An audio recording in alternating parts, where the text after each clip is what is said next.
السلام علیکم dear students. ہمارا آج کا جو موضوع ہے وہ ہے خطبہ حجۃ الوداع.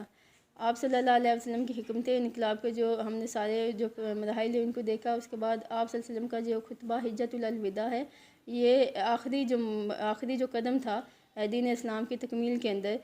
وہ آپ صلی اللہ علیہ وسلم نے اپنے لاسٹ جو خطبہ ہے اس کے اندر انسانوں کے حقوق ہے ان کے انسانوں کے آپ صلی اللہ علیہ وسلم کی ساری حکمتوں کے بعد آپ صلی اللہ علیہ وسلم نے اس خطبہ کے اندر انسانوں کے حقوق مقرر کیے. ان کے حقوق بتا دیے کہ جو انسان ہے ان کے کیا حقوق ہے.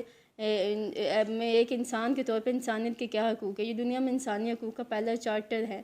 یہ دنیا میں انسانوں کا جو حقوق ہے جس کے اندر حقوق کو جو متعین کیے گئے تو یہ دنیا کا جو پہلا ہے اس کو چارٹر مانا جاتا ہے. اس کے اندر آپ صلی اللہ علیہ وسلم نے جو ہے ڈیفرنٹ جو ہیومن رائٹس ہیں ان کے بارے میں واضح طور پہ جو مسلمانوں جو خاص طور پہ مسلم امہ اور پوری دنیا کے لیے جو پیغامات کیے اور جو واضح احکامات دیے ان میں سے مساوات. اس خطبے میں تمام انسانوں کو برابر قرار دیا گیا. یہ انسانی مساوات کا وہ پہلا مضبوط تصور تھا جو آپ صلی اللہ علیہ وآلہ وسلم نے پیش کیا اور رنگ و نسل کی برتری ختم کر دی جو انسانی مساوات کی قاتل تھی.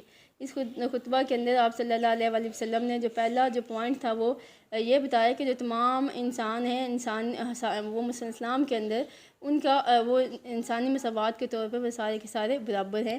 تو یہ جو مضبوط جو تصور تھا وہ یہ کسی اور مذہب کے اندر پہلے نہ تو اس کو اس طرح سے متعین کیا گیا تھا اور نہ اس کا تصور موجود تھا. تو یہ پہلا مضبوط جو تصور تھا جو آپ صلی اللہ علیہ وآلہ وسلم نے پیش کیا. اور آپ صلی اللہ علیہ وسلم نے رنگ و نسل کی برتری جو تھی اس کو ختم کر دیا اور جو کہ انسانی مساوات کی قاتل تھی. یہ مین کے رنگ و نسل کی بنیاد پہ ایک دوسرے کو برتر سمجھنے کی جو انسانوں کے اندر ان کے اندر جو ایک حص تھی مین کے قبائل کی بنیاد پہ ایک جو تھے ایک دوسرے کو برتر سمجھتے تھے. تو اس کی آپ صلی اللہ علیہ وسلم نے اس کو ختم فرمایا کہ تمام جو انسان ہیں وہ برابر ہیں. اور جان و مال اور آبرو کا تحفظ. اس خطبے میں تمام مسلمانوں بلکہ غیر مسلموں کے جان و مال اور آبرو کے تحفظ کی تلقین کی گئی اور اس سے روگردانی کرنا حرام فعل قرار دیا گیا اور اس کو ناقابل معافی جرم قرار دیا گیا. تو اس کے اندر تمام مسلمانوں بلکہ غیر مسلمانوں کی جو آبرو کی جو تلقین کی آپ صلی اللہ علیہ وسلم بالخصوص جان و مال اور آبرو کی تلقین کرنے کا جو ہے مسلمانوں کو اور غیر مسلمانوں کو اس کی تلقین کی اور فرمایا کہ جو اس کا جو روگردانی کرنی اس سے کسی کے جان و مال اور آبرو کی حفاظت اس سے روگردانی اگر جو کرے گا یہ اس کام کو حرام قرار دیا اور فرمایا کہ جو اس کو نہیں مانے گا اس کو ناقابل معافی جرم قرار دیا گیا. غلاموں کے حقوق کی طرف توجہ. اس خطبے میں آپ صلی اللہ علیہ وسلم غلاموں کو جس زمانے میں کوئی حقوق نہ رکھتے تھے آپ نے جیسے تمام سہولیات فراہم کرنے کا حکم دیا اور ان کو بھائی کا درجہ دینے کے لیے کہا. آپ صلی اللہ علیہ وسلم کی تربیت کا نتیجہ تھا کہ حضرت عمر رضی اللہ تعالیٰ عنہ فرماتے تھے البلال ہوا سیدنا، بلال ہمارے سردار ہیں.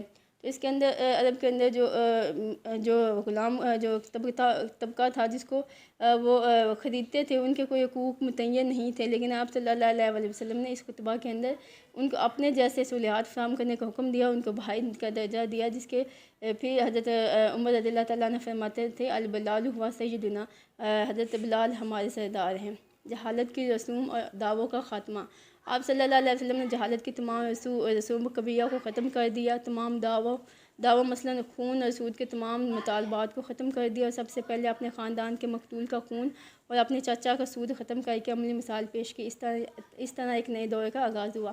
تو اس کے اندر جو دور جہالت کے اندر جو رسوم تھی اس کا جو کہ قتل اور سود کے متعلق تھی ان کو آپ صلی اللہ علیہ وسلم نے جرم قرار دیا اور ان کو اسلام کی جو تعلیمات اس کے مطابق ہی ان کا فیصلہ کرنے کا حکم دیا. اور آپ سب سے پہلے جو اپنے خاندان کا جو اپنے چچا کا جو اپنے خاندان کے مقتول کا خون اور اپنے چچا کا سود جو ختم کر کے اس کو عملی مثال کے طور پہ پیش کیا. عورتوں کے حقوق کی ادائیگی کا حکم. آپ صلی اللہ علیہ وسلم نے عورتوں کے ساتھ نرم اور عمدہ سلوک کرنے کا حکم دیا اور عورتوں کو وہ حقوق دیے جس کی نظیر دنیا کے کسی قانون یا مذہب میں نہیں ملتی. اس طرح عورتوں کی پہلی دفعہ حقوق دیے گئے جو ایک محروم طبقہ اپنے مقاصد میں کامیاب ہوا. تو اس خطبہ کے اندر، خطبہ حجۃ الوداع کے اندر آپ صلی اللہ علیہ وسلم نے عورتوں کے جو ہیں ان کے حقوق کی ادائیگی کا خاص طور پہ حکم دیا اور فرمایا کہ عورتوں کے ساتھ نرم اور عمدہ سلوک کرو، اور عورتوں کے وہ حقوق دیے جس کی جو مثال ہے یا جس کی مثال دوسرے مذاہب میں نہیں ملتی۔ اس سے پہلے کسی مذہب کے اندر جو عورتوں کے حقوق جو تھے ان کے حقوق جو ہے متعین نہیں کیے گئے، نہ ان کے ساتھ اس طرح کا جو رویہ تھا وہ اختیار کیا جاتا تھا کسی اور مذہب کے اندر۔ آپ صلی اللہ علیہ وسلم عورتوں کے ساتھ خاص طور پہ نرم اور عمدہ سلوک کرنے کا حکم دیا۔ قرآن و سنت کا دامن تھامنے کا حکم، قرآن کو گمراہی سے بچنے والا نسخہ قرار دیا۔ آج بھی اسی پر عمل پیرا ہو کر ہم کامیاب ہو سکتے ہیں۔ اس طرح قرآن و سنت اسلام کا دستور بن گیا، آج بھی یہی دونوں اسلام کی بنیادیں۔ تو اس کے اندر آپ صلی اللہ علیہ وسلم نے فرمایا کہ جو واحد جو کوئی بھی دنیا کی جو بھی قومیں، جو بھی دنیا کے انسان ہیں، مسلمان ہیں غیر مسلمان، ان کی گمراہی جو ہے ان کے صرف جو واحد جو گمراہی سے بچنے والا جو نسخہ قرار دیا خاص طور پہ مسلمانوں کے لیے کہ وہ جو ہے وہ صرف قرآن مجید ہی ہیں۔ اگر ہم اس پہ عمل کریں گے تو ہم قرآن و سنت کو اپنا دستور حیات بنائیں گے تو ہم جو ہے دنیا کے اندر کامیاب اقوام کے طور پہ جو ہے سروائیو کر سکتے ہیں۔ امن کی تلقین اس خطبے میں امن عالم کی تلقین کی گئی تاکہ مسلمان امن کے پیغمبر بن کر دنیا پر چھا جائیں اور دنیا ان سے سکون محسوس کرے گا۔ امن اسلام کا اصل مقصد قرار پائے۔ اس طرح امن کا ایک بیش بان نسخہ انسانیت کے ہاتھ آیا۔ تو اس خطبہ کے اندر آپ صلی اللہ علیہ وسلم مسلمانوں کو امن جو ہے دنیا کے اندر اور سکون پھیلانے کا حکم دیا۔ اخوت کا پیام، اس میں تمام مسلمانوں کو ایک دوسرے کا بھائی قرار دیا گیا۔ اس کا اثر آج تک محسوس کیا جاتا ہے۔ اگر مساوات کا حکم اتنا سختی سے نہ دیا جاتا تو مسلمانوں میں بھی طبقاتی نظام پیدا ہو جاتا۔ اخوت کا یہ جذبہ آج بھی موجود ہے۔